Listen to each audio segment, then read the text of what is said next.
looks like the time has come to finally cut the front fenders. I did the video of the rear over fenders about a week ago. Saturday, actually. Today's Saturday again. Now I'm gonna do the fronts, so I can make a video for them.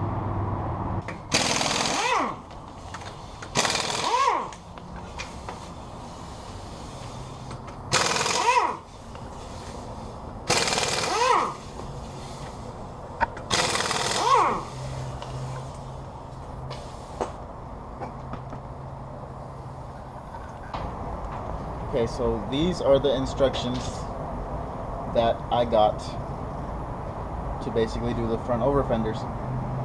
So that gives me a pretty good idea of what I need to cut. So let's go ahead and start taping it up so I know exactly where to cut.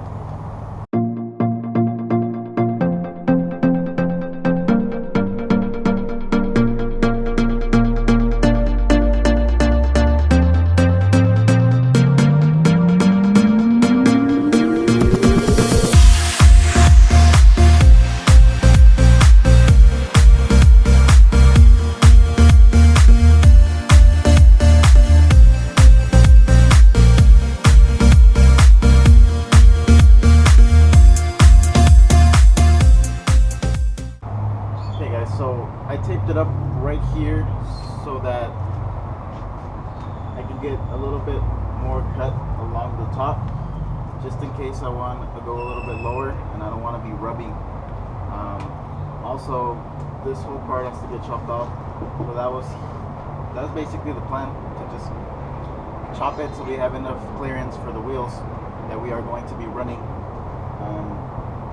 Again, just gonna cut it kind of. The only reason I put the tape on here was so that I could kind of give myself an idea of where I'm going to cut through.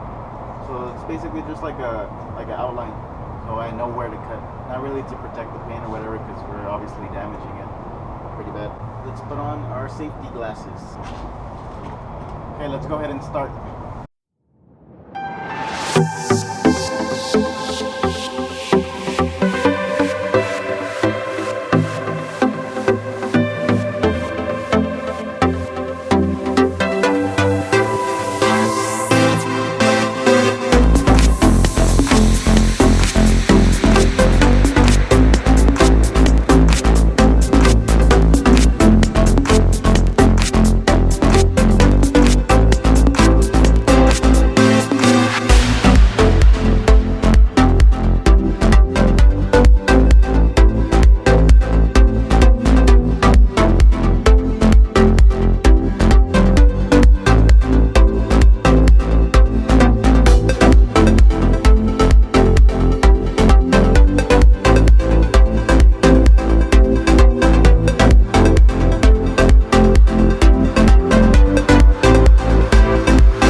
Basically bolted it on there again. You're going to need someone else to help you to be able to do this, because it's a little bit difficult to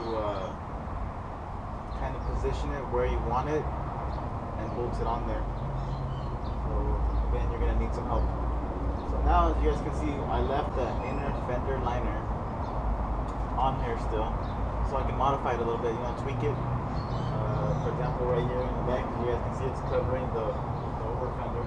So basically what I want to do a little bit, you put it behind there, so that way we still have some protection from the elements. And also with the front, the top part of it, most of it's probably going to need to be cut off because of the fact that that's where the wheel's going to go, and it'll probably just continue rubbing and cause a lot of problems or a lot of noises. You know, you don't want to be having to go under there.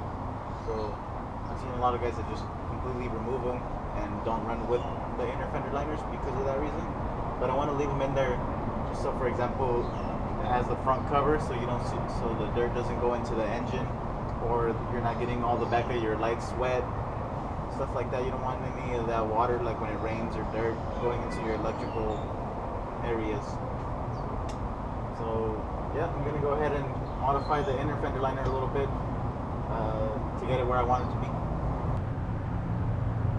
Okay, here's a close-up of how that ended up looking. I'll show you how the inside of here looks. So it's a little bit dirty because I've been driving it, obviously, but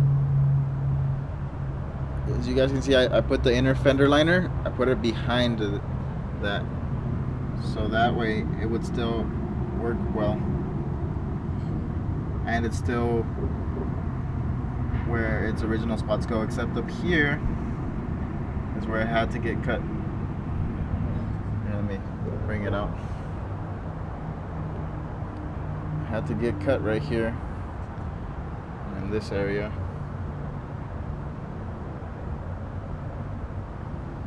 So we can do that. So that's how that ended up looking.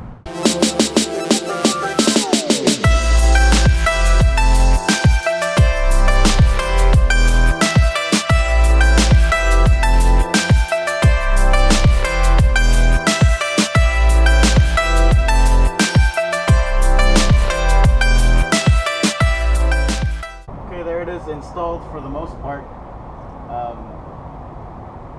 This one was not too difficult.